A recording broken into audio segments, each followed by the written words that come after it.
Hello everyone, master जी में आपका बहुत बहुत स्वागत है। यह क्लास 8 का chapter 1 crop production and management का सेकंड पार्ट है। बच्चों, आज हम एक नए टॉपिक के ऊपर बात करेंगे जिसका नाम एग्रीकल्चरल इम्प्लीमेंट है। अगर हिंदी में कहें इसे तो कृषि उपकरण, यानी खेती करने में किन किन औजारों का या टूल्स का इस्तेमाल होता है, उन्हीं के बारे में आज देखेंगे। तो चलिए शुरू करते हैं। Before sowing the seeds it is necessary to break soil clumps to get better yield, यानी खेती करने से पहले यह ज़रूरी हो जाता है कि जो खेतों में बड़े बड़े ढेले हैं, क्रम्स है, उन्हें हम लेबल में कर सकें। This is done with the help of various tools. इसे हम कई औजारों से या कई टूल्स की मदद से करते हैं। The main tools use for this purpose are plough, hoe और कल्टीवेटर। इसे हम करने के लिए ये जो यहाँ पे आपको 3 एग्जाम्पल दे रखा है, इसका हेल्प लेते हैं। प्लॉ यानी हल, हो मीन्स कुदाल और कल्टीवेटर मीन्स, यहाँ पे अगर आप यहाँ देख पा रहे होंगे तो ये जो ट्रैक्टर के पीछे ये जो टूल्स लगा हुआ है आयरन का, इसे ही हम कल्टीवेटर कह रहे हैं। अब एक नए टूल्स की बात करेंगे जिसका नाम प्लो है ना। प्लो, अब चलिए इसके देखते हैं क्या लिखा हुआ है। This is being use since ancient time for tilling the soil, adding fertilizers to the crop, removing the weeds and turning the soil. यानी ये प्लो का हल का इस्तेमाल आज से नहीं, तकरीबन ये प्राचीन समय से ही किया जा रहा है इसका इस्तेमाल। और इसका जो इस्तेमाल है फर्टिलाइज़र मिलाने के लिए भी, यानी फसलों में उसमें इस्तेमाल होता है, और वीड्स को निकालने में भी, और सॉइल को मिक्स करने में या उसको टर्निंग करने में काम में लिया जाता है ये प्लॉ का। अब ये यहाँ लिखा हुआ रिमूविंग द वीड्स। ये वीड्स का मतलब क्या होता है? वीड्स मीन्स होता है अनवांटेड प्लांट, यानी वैसा प्लांट उगाना जिसका हमें ज़रूरी नहीं होता है, यानी जिसका ज़रूरत हमें रिक्वायरमेंट होती नहीं है, तो उसे निकाल कर फेंक दिया जाता है। तो ये वही टूल्स है ना। हम इस टूल से भी, हल से भी निकाल देते हैं। अब जहाँ पे मान लीजिए पूरा खेत में वैसा घास उगाया है जिसका हमें ज़रूरत नहीं है, तो फिर हम क्या करेंगे? उसको पहले खेत को जोत दिया जाता है, ठीक है, हल की मदद से जोत कर उसको निकाल दिया जाता है। This is done of wood and is drawn by pair bulls or other animals like horses and camels. हल चलाने के लिए यहाँ पे लिखा हुआ है horses और camels का मदद लिया जा रहा है, लेकिन कई जगहों पे बैल का भी इस्तेमाल किया जाता है।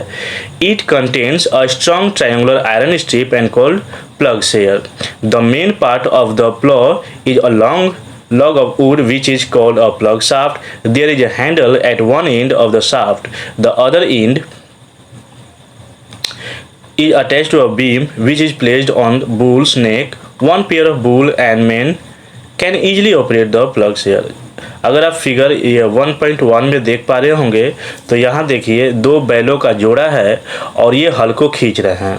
अब ये बैलों के गर्दन के ऊपर देखिए जो ये लकड़ी का बना हुआ है ना, वुडन पीस है, इसे हम बीम के नाम से जान रहे हैं। और बीम के ठीक सेंटर से जो अटैच है उसे हम प्लग शाफ्ट के नाम से जान रहे हैं। यहाँ पे भी देखिए ये हल का जो बीच में दिया हुआ है ना, इसे प्लग शाफ्ट है। और प्लग शाफ्ट के जो नीचे सेंटर में, यानी जो ये नीचे में दिया हुआ है बॉटम साइड में, उसे हम प्लग शेयर के नाम से जान रहे हैं। तो आई होप आपको ये हल समझ में आया होगा। हल का जो भी स्ट्रक्चर है उसको आप समझ पा रहे होंगे, इसका मतलब दिया हुआ क्या है, ठीक है। Indigenous wooden plough is increasingly being replaced by iron plough nowadays. कहने का मतलब कि आजकल हम जो पहले से इस्तेमाल करते आ रहे हैं, जो लकड़ी का हल हुआ करता था, उसका इस्तेमाल न करके अब हम उसका आयरन का कर रहे हैं, लकड़ी का न करके आयरन का इस्तेमाल कर रहे हैं, यानी लोहे का जो बना हुआ है उसका इस्तेमाल कर रहे हैं। अब हम हो का बात करते हैं। हो मीन्स कुदाल होता है, okay. It is a simple tool which is used for removing weeds and for loosening the soil. यानी हो का इस्तेमाल हम अनवांटेड प्लांट को निकालने के लिए, अनचाहे पौधों को निकालने के लिए और मिट्टी को लूज करने के लिए, सॉफ्ट नरम करने के लिए करते हैं। It has a long rod of wood और iron. A strong broad and bend plate of iron is fixed to one of its end work like a blade, it is pulled by animals. आप figure 1.1b में ये देख सकते हैं कि ये हो है, ठीक है। ये जो नीचे वाला आपको आयरन का जो बना हुआ है इसे हम बेंट प्लेट कह रहे हैं, और ये जो लंबा सा जो है, ये जो दिखाई दे रहा होगा आपको, ये रॉड है। और ये जो बीम है इसमें हम जानवर को हॉर्स या कैमल यहाँ पे अटैच करते हैं और इसे हम पुल यानी खींचने का काम करते हैं वो दोनों जानवर, ठीक है। और ये हैंडल यहाँ दे दिया है, ये देखिए ये हैंडल है, और ये ग्रिप जिसे किसान पकड़कर चलाते हैं। अब कल्टीवेटर की बात करते हैं कि ये कल्टीवेटर क्या होता है। जो जैसे मैंने कुछ देर पहले ही आपको बताया कि जो ट्रैक्टर से या बैलों के पीछे इस लगा दिया जाता है आयरन का, इसे ही हम कल्टीवेटर कहते हैं। Nowadays ploughing is done by tractor driven cultivator, यानी आजकल ये जो कल्टीवेटर है यह ट्रैक्टर के थ्रू खींचा जा रहा है। पहले तो यह बैलों से या हॉर्सेस कैमल के थ्रू किया जाता था, लेकिन अभी ट्रैक्टर का ज़्यादा इस्तेमाल में लोग लाने लग गए हैं। कारण है इसका क्योंकि एक तो समय कम लग रहा है, जल्दी जल्दी हो जा रहा है, काम पूरा भी हो जा रहा है समय पर, और लेबर कॉस्ट भी कम आ रहा है। The use of cultivator saves labour and time, देखिए यहाँ पे लिखा हुआ भी है। अब हम सोइंग की बात करेंगे, है ना, यानी बुआई। सोइंग मीन्स क्या होता है, बुआई होता है। Sowing is an important part of crop production, यानी फसल लगाने में ये सोइंग का बहुत ही योगदान होता है, इम्पोर्टेंस होता है। बिफोर सोइंग यानी बुआई करने से पहले good quality and clean and healthy seeds of a good variety are selected. Farmers refer to use seed which give high yield. कहने का मतलब कि बुआई करने से पहले हमें बीजों की गुणवत्ता जानना बहुत ही ज़रूरी होता है कि जो हम बीज लगा रहे हैं, यानी जो खेतों में बीज हम लगा रहे हैं वो अच्छी क्वालिटी का है या नहीं, हेल्दी है या नहीं। अदरवाइज़ क्या होगा कि मान लीजिए आपने वीक लगाया सीड, ठीक है, यानी आपने कुछ अच्छी क्वालिटी की नहीं लगाई सीड, तो क्या होगा कि आपका उपज भी अच्छा नहीं होगा, तो आपका मतलब समय भी जाएगा और पैसा भी जाएगा। तो इसका सिलेक्शन कैसे करें कि कौन सी अच्छी क्वालिटी की है सीड और कौन सी अच्छी नहीं है। तो यहाँ पे पहेली कुछ कह रही हैं। One day I saw my mother, यानी एक दिन मैंने अपनी माँ को देखा, क्या देखा, put some gram seed in vessel, यानी वो क्या करती हैं कि कुछ चना लेकर एक बर्तन में वो डालती हैं, and pour some water on them, और उसमें कुछ पानी मिला देती है। After a few minutes, some seed started to float on top. I wonder why some seeds float on water. यानी इनकी माँ क्या करती है, यानी पहेली ने क्या देखा कि इनकी माँ कुछ चना लेती हैं और बर्तन में डाल देती हैं और उसमें थोड़ा सा पानी मिला देती हैं। तो जिसके कारण फिर क्या होता है कि जो वीक सीड होता है वो फ्लोट करने लगता है, तैरने लगता है, और जो अच्छी क्वालिटी का होता है वो उसके अंदर सिंक कर जाता है। पहेली ने यही देखा। अब आपको भी करने के लिए यहाँ एक्टिविटी कह रहा है 1.1 में, टेक अ बीकर मीन्स बर्तन and fill half of it with water, उसको आधा पानी से भर लेना है। उसके बाद क्या करना है, put a handful of wheat seed and stir well, wait for some time, यानी आपको क्या करना है कि एक मुट्ठी गेहूँ लेना है और उस पानी में डाल देना है और उसको अच्छे से घुमा देना है, यानी उसको मिक्स कर देना है उसमें, और कुछ समय के बाद आपको ऑब्जर्व करना है। अब क्या ऑब्जर्व करेंगे, देखिए यहाँ क्या लिखा है, are there seed which float on water, क्या कुछ ऐसे भी गेहूं के दाने हैं या कुछ ऐसे सीड्स हैं, बीज हैं जो तैर रहे हैं ऊपर।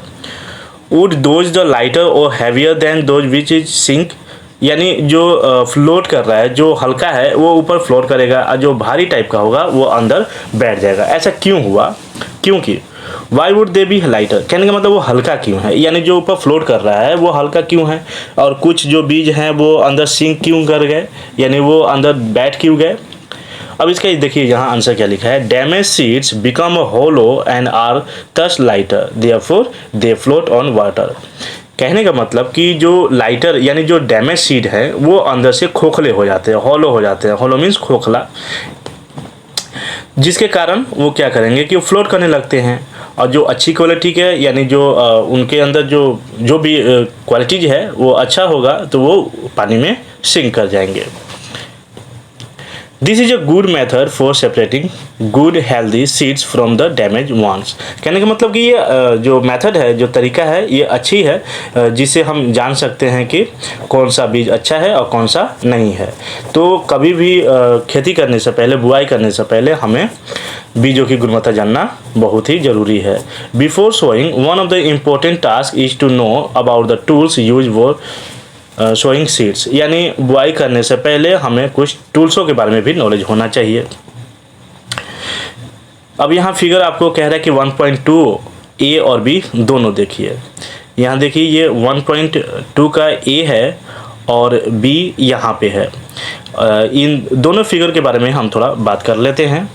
चलिए तो शुरू करते हैं। यहाँ पे the tools use traditional for sowing seed is shaped like a funnel. जैसा कि आपने फिगर 1.2 ए में देखा, the seeds are filled in to the funnel pipes away drawn through 2 or 3 pipes having sharp ends. These ends pierce into the soil and place it there. कहने का मतलब कि ये जो टूल्स है ये देखिए एक फ्यूनल की तरह होता है। फ्यूनल का मतलब आप समझ पा रहे होंगे, यानी हम तेल डालने में या मान लीजिए बोतल में हमें तेल डालना है तो एक फ्यूनल को अगर हिंदी में कहें तो कीप कहते हैं। जैसे आप इस इमेज में देख सकते हैं, इसमें क्या होता है कि ऊपर से सीड्स को डाला जाता है, यानी ये आज से नहीं कर रहे हैं, ये हम शुरू से ही ऐसा इस्तेमाल कर रहे हैं। तो इसमें क्या किया जाता है कि थोड़ा थोड़ा करके उसमें सीड्स को डाला जाता है और ये सीड जो है जैसे जैसे आगे जो ये क्यारियाँ बनती जाएंगी, जैसे इस पिक्चर में आप देख रहे हैं, उसमें ये सीड्स उसमें जाते रहेगा। अब ये देखिए ये क्या है, ये सीड ड्रिल है। ये जो पिक्चर आपको दिखाई दे रहा है ये फिगर, ये सीड ड्रिल है। और ये वाला जो आपने देखा ये क्या है, ये सोइंग करने का मेथड है। ये जो देखिए ये जो कीप का बात कर रहे थे हम या फ्यूनल का बात कर रहे थे, यहीं पे है। यहाँ से सीड डालते हैं और ये नीचे से एक पाइप थ्रू का है, इसी यहीं से यहाँ सीड जाता है और वो लगते चला जाता है। अब हम सीड ड्रिल्स के बारे में बात करते हैं कि इसमें क्या कह रहा है। नाउअडेज द सीड ड्रिल, जैसा कि अपने फिगर 1.2 बी में देखा, is use for sowing with the help of tractor. ये जो अपने जो फ्यूनल देखा था उसकी जगह हम सीड ड्रिल्स का इस्तेमाल कर रहे हैं, जिसे हम ट्रैक्टर से खींचते हैं। This shows the seeds uniformly eight equal distance and depth. इससे क्या होगा कि जो सीड जाएंगे वो इक्वल मात्रा में यानी इक्वल क्वांटिटी में जाएंगे, बराबर बराबर गिरेगा। लेकिन इसमें ऐसा नहीं था, कहीं पे ज़्यादा गिर जा रहा था, यानी कहीं ज़्यादा लग जा रहा था सीड और कहीं पे कम हो रहा था, और इक्वल डिस्टेंस पे भी नहीं हो पा रहा था क्योंकि ये मैनुअली हो रहा था। अब ये जो सीड ड्रिल्स है इसकी मदद से हम क्या करेंगे कि जो सीड है वो इक्वल डिस्टेंस पर और डेप्थ तक यानी गहराई तक वो जा पाता है। It ensures that seeds get covered by the soil after sowing. इसके बाद फिर क्या किया जाता है कि बीज डालने के बाद उसको मिट्टी से ढक दिया जाता है। This protects seeds from being eaten by birds. ऐसा क्यों किया जाता है? ताकि जो आपने बीज लगाया उसको कहीं कोई चिड़िया खा ना ले। Sowing by using a seed drill saves time and labor. इसका इस्तेमाल करने से आपका समय तो बचता ही है और लेबर कॉस्ट भी बचता है। अब यहाँ बूझो, देखिए क्या कह रहे हैं। This is a nursery, sorry, there is a nursery near my school. कहने का मतलब कि मेरे स्कूल के बगल में एक नर्सरी है। अब ये नर्सरी कहाँ क्या होता है, तो आप इस पिक्चर में देख सकते हैं कि जहाँ पे ये जो पौधे लगाए जाए, आप एक तरह से दुकान कह सकते हैं, जहाँ पौधे मिलते हैं ना, तो उसको हम नर्सरी कह रहे हैं। तो ये बूझो के घर के बगल में या स्कूल के बगल में एक नर्सरी होता है, ठीक है। I found that little plants were kept in a small bags. Why are they kept like this. तो इन्होंने नर्सरी में क्या देखा कि जो पौधा है उसको बैग में रखा हुआ है। अब उसको देखने के बाद इनके मन में क्वेश्चन आया कि उसको ऐसा क्यों किया गया, why are they kept like this. तो पहली जवाब क्या दे रही हैं, seeds of A few plants such as paddy are first grown in a nursery. यानी अगर मान लीजिए कि धान का फसल लगाना है तो उसको पहले नर्सरी में लगाया जाता है। When they grow into seedling, जब उसमें सीडलिंग हो जाता है या कुछ रूट्स आ जाते हैं, उसे फिर क्या किया जाता है, ट्रांसप्लांट किया जाता है। यानी एक जगह से निकालकर फिर बड़े खेतों में उसको थोड़ा दूरी पे लगाया जाता है। Some forest plant and flowering plants are also grown in the nursery. यानी कुछ पौधे जो हम गार्डनिंग के रूप में इस्तेमाल करते हैं या फिर वैसे पौधे जो फॉरेस्ट में लगाते हैं उसको भी नर्सरी में ही लगाया जाता है। Appropriate distance between the seeds is necessary to avoid overcrowding of plant। कहने का मतलब कि पौधों को लगाने से पहले ये जरूर जान लेना चाहिए कि पौधे कहीं पास पास में न लगे, उनके बीच में यानी दो पौधे के बीच में एक अच्छी खासी डिस्टेंस होना चाहिए। तकरीबन हम कहें तो 2 फीट का तो होना ही चाहिए। अब ये पौधे पे डिपेंड करता है कि कितनी दूरी पे उसको लगाना है। इससे क्या होगा कि ओवरक्राउडिंग नहीं होगा, इससे क्या होगा कि ओवरक्राउडिंग ना होगा, यानी ओवरक्राउडिंग से बचना चाहिए। ये ओवरक्राउडिंग का मतलब क्या है कि एक जगह ही ढेर सारे पौधे ना लग जाए। अब अगर एक जगह पौधे लग भी जाए तो फिर क्या होगा, दिस इज अलाउ। अब अगर हम ओवरक्राउडिंग नहीं कर रहे हैं, दूर दूर पे लगा रहे हैं, तो इससे क्या हमें फ़ायदा मिलेगा, this allows plant to get sufficient sunlight, nutrients and water from the soil, है ना। अब जो हमने थोड़ा डिस्टेंस पे हमने लगाया पौधा, उससे क्या होगा कि उससे पर्याप्त मात्रा में यानी भरपूर सनलाइट मिल सकेगी। न्यूट्रिएंट्स यानी न्यूट्रिएंट्स हमने जाना था कि न्यूट्रिएंट्स क्या होता है, उसे भरपूर न्यूट्रिएंट्स मिल सकेगा और मिट्टी तक पानी आसानी से पहुंच पाएगा। At times a few plant may have to be removed to prevent overcrowding, है ना। क्या करना चाहिए कि पौधे के अगल बगल मान लीजिए कि वीड्स लगे हैं तो उसको निकाल के फेंक देना चाहिए, जिससे आपकी पौधे की जो ग्रोथ है वो काफ़ी अच्छी हो जाती है। अब हमने वो तो लगा दिया, बीज लगा दिया, वो थोड़ा से बड़े भी हो गए। अब उसे क्या करना है कि उसमें अब हम मैन्योर और फर्टिलाइज़र मिलाएंगे ताकि उसकी ग्रोथ और भी अच्छी हो। The substances which are added to the soil in the form of nutrients for the healthy growth of plants are called manure and fertilizer। Manure को अगर हिंदी में कहें तो खाद कहते हैं और फर्टिलाइजर्स को अगर कहें तो उर्वरक कहते हैं, ठीक है। तो यह ज़रूरी हो जाता है कि हम पौधे में इन दोनों को डालना ज़रूरी है ताकि उसकी ग्रोथ अच्छी हो सके, जिसे अच्छे से न्यूट्रिशन मिल सके। अब यहाँ बूझो, देखिए क्या कह रहे हैं, I saw a healthy crop growing in a farm, यानी मैंने एक खेत में हेल्दी क्रॉप को देखा है इन द नेबरिंग फार्म, यानी अपने अड़ोस पड़ोस में कहीं इन्होंने देखा है। और क्या देखा है, द प्लांट्स वर वीक, कुछ तो इन्होंने हेल्दी देखा है और कुछ तो इन्होंने वीक देखा है।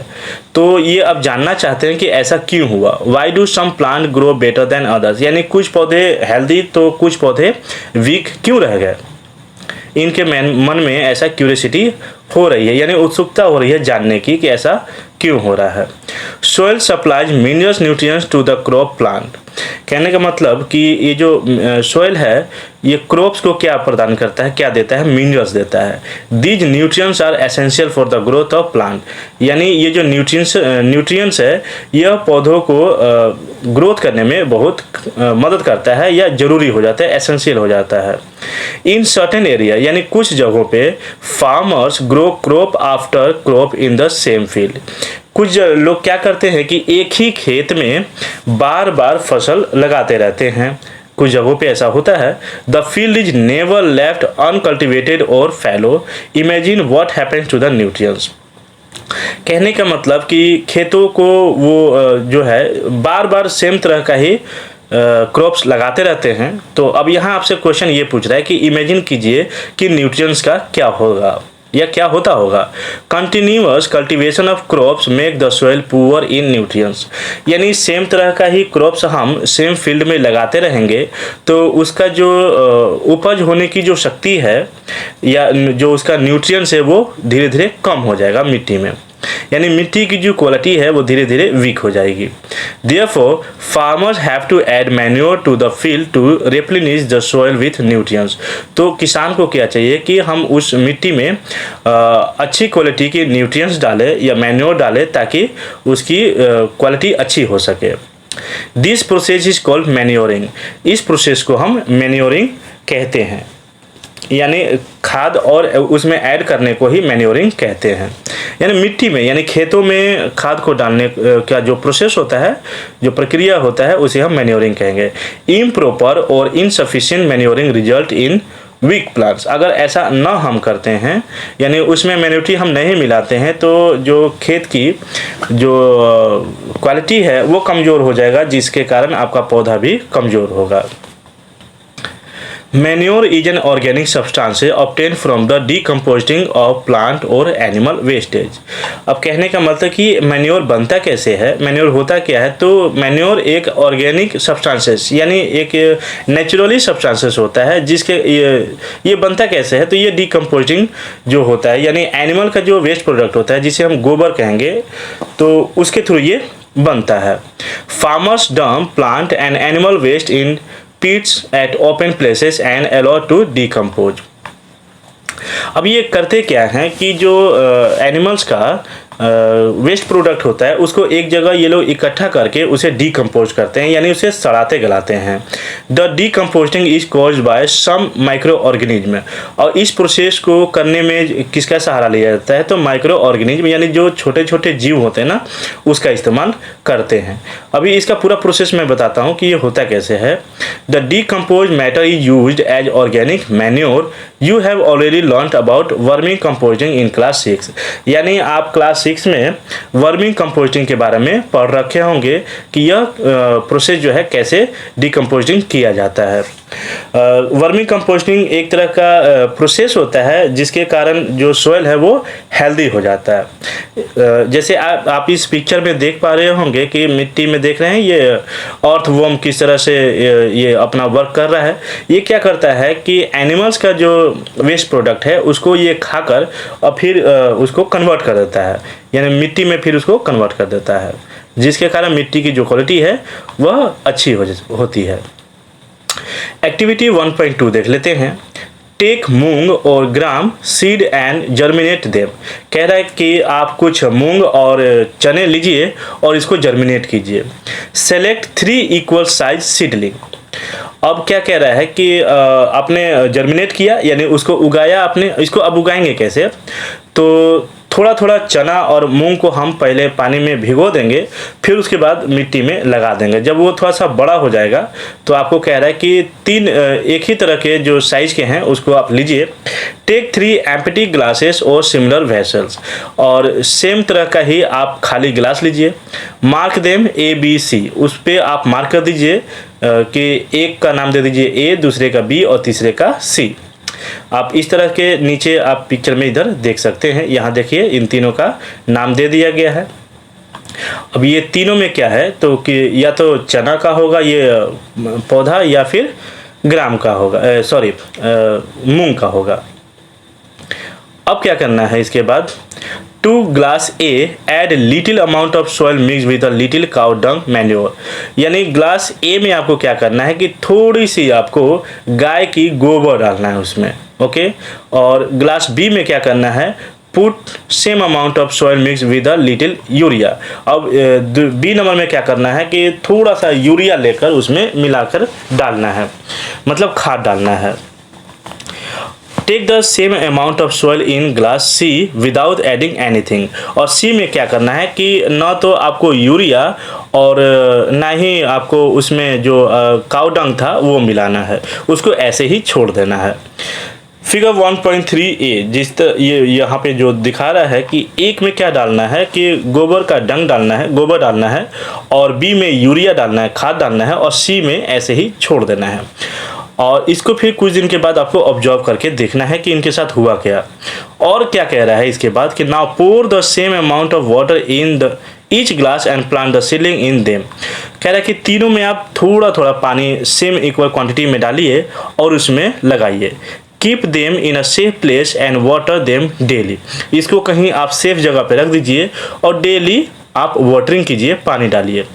After 7 to 10 days observe their growth. यानी कुछ समय के बाद 7 या 10 दिनों के बाद आपको उनका ग्रोथ देखना है, ऑब्जर्व करना है। Did plants in all the glasses grow at the same pace? कहने का मतलब कि क्या तीनों का ग्रोथ इक्वल हुआ है। Which glass showed better growth of plant, कहने का मतलब कि कौन से ग्लास का अच्छी ग्रोथ हुई है। In which glass was the growth of fastest, और किस ग्लास का ग्रोथ फास्ट यानी जल्दी हुआ है। Fertilizers are chemical which are rich in particular nutrients, कहने का मतलब कि ये जो फर्टिलाइजर है यानी उर्वरक है, यह केमिकल से मिलकर बना होता है जिसमें न्यूट्रिएंट्स होता है। How are they different from manure, अब आपको ये कह रहा है कि मैन्योर से फर्टिलाइज़र अलग कैसे है।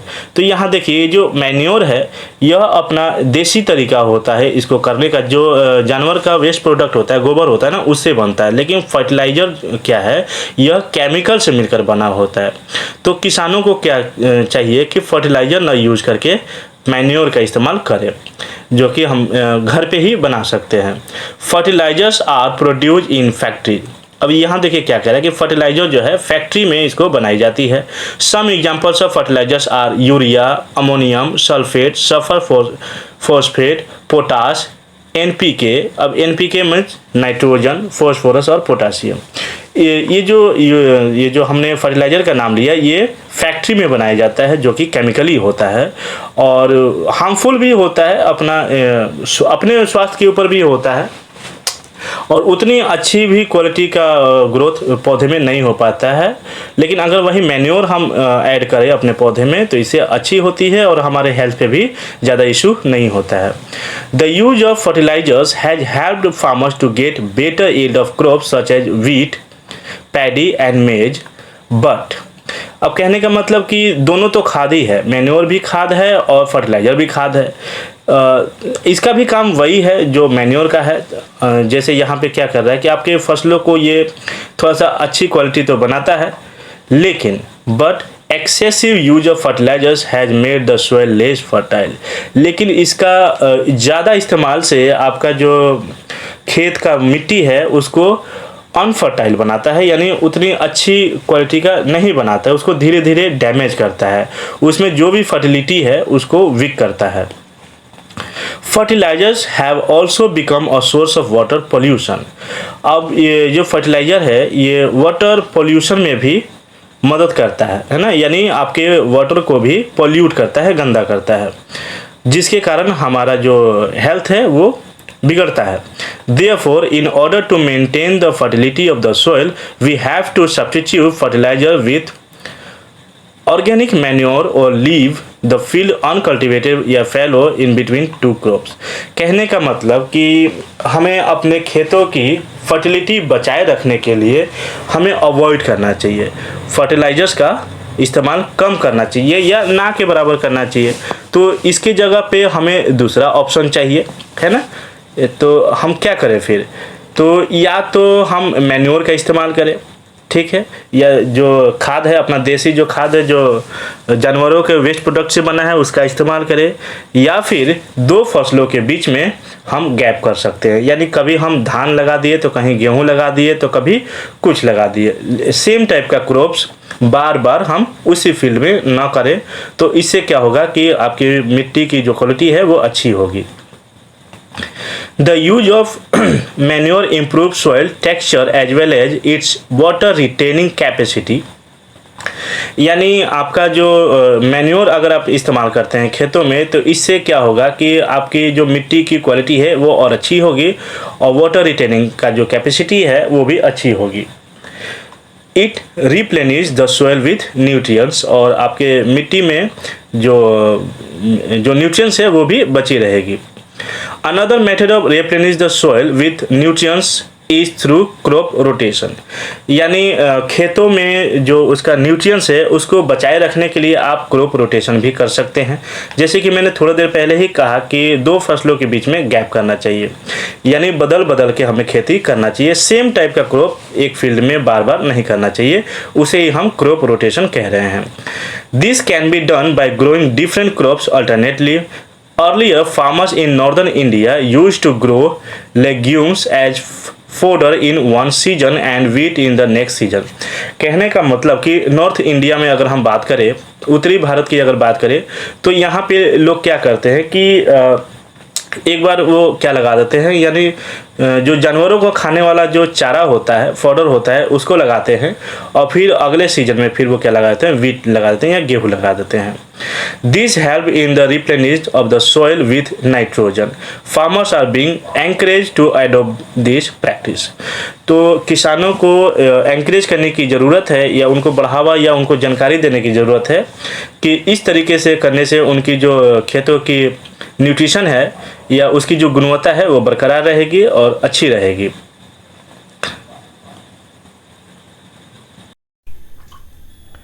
In the previous classes you have learned about rhizobium bacteria.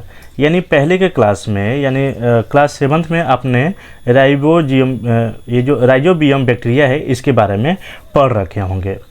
These are present in the nodules of roots of leguminous plant, they fix atmosphere nitrogen. कहने का मतलब कि ये जो राइजोबियम बैक्टीरिया क्या करता है कि प्लांट में ये नाइट्रोजन प्रोवाइड करने का काम करता है, यानी जो एटमॉस्फेयर में नाइट्रोजन होता है उसे वह ऑब्जर्व करके सोइल में रिलीज करता है। अब यहाँ देखिए, कई बार आपसे क्वेश्चन पूछ दिया जाता है कि फर्टिलाइज़र के बारे में बताइए कुछ, या मैन्योर के बारे में बताइए, या दोनों में अंतर बताइए। तो इसको जानने से पहले इसको हम समझ लेते हैं कि ये इन दोनों के बीच में अंतर क्या है। अगर सिर्फ आपसे फर्टिलाइज़र के बारे में पूछे तो आप ये आंसर पूरा लिख सकते हैं पॉइंट वाइज, आपको फिर भी नंबर मिल जाएगा, या मैन्योर के बारे में या फिर डिफरेंस के बारे में। तो इसको रटने से पहले आप एक बार समझ जाइए, आपको रटने की आवश्यकता होगी ही नहीं। तो चलिए शुरू करते हैं कि फर्टिलाइज़र और मैन्योर में डिफरेंस क्या होता है, अंतर क्या होता है।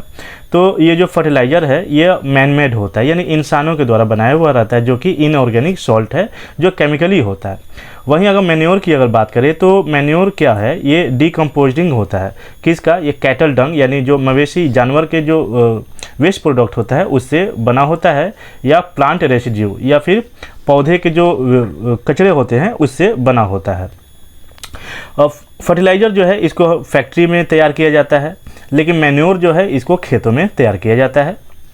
Fertilizer does not provide any humus to the soil, यानी ये जो मिट्टी में किसी तरह का कोई ह्यूमस प्रोवाइड नहीं करता है फर्टिलाइज़र, लेकिन मैन्योर जो है वो करता है, ह्यूमस क्रिएट करता है। फर्टिलाइज़र क्या होता है कि फर्टिलाइज़र में नाइट्रोजन, फॉस्फोरस और पोटासियम, उसमें न्यूट्रिएंट्स बहुत अच्छी होती है, लेकिन मैन्योर में ऐसा नहीं होता है। लेकिन अगर मैन्योर की बात करें तो ये आपके मिट्टी को ज़्यादा हार्म नहीं करता है।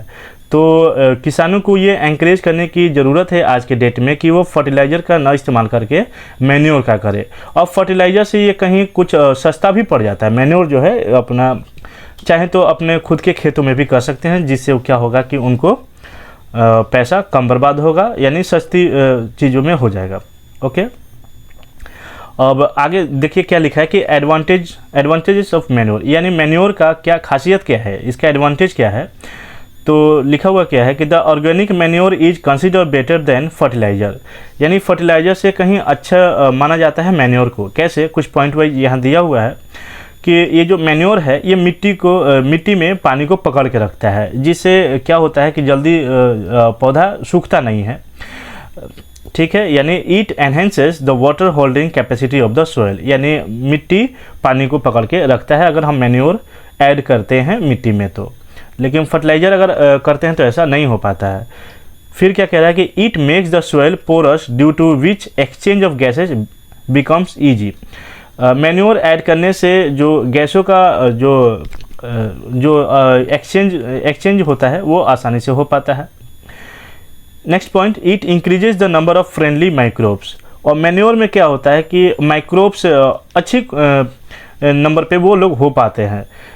जैसे अगर हम बात करें इसका राइजोबियम बैक्टीरिया, तो ये अच्छे नंबर पे ये उसमें प्रोड्यूस हो पाते हैं या बर्थ वो कर पाते हैं। या फिर अर्थवर्म का बात करें तो यानी ये फसलों के लिए सही होते हैं ये जो माइक्रोब्स हैं, इसलिए तो अर्थवर्म को किसानों का दोस्त भी कहा जाता है। Next point, it improve the texture of the soil, ये सॉइल का जो टेक्सचर है उसको बनाए रखने में काम आता है। तो बच्चों आज के लिए बस इतना ही। आगे का जो ये इरिगेशन टॉपिक या इसके आगे का जो है वो हम नेक्स्ट पार्ट में कवर करेंगे। तो आज के लिए इतना ही, नमस्कार।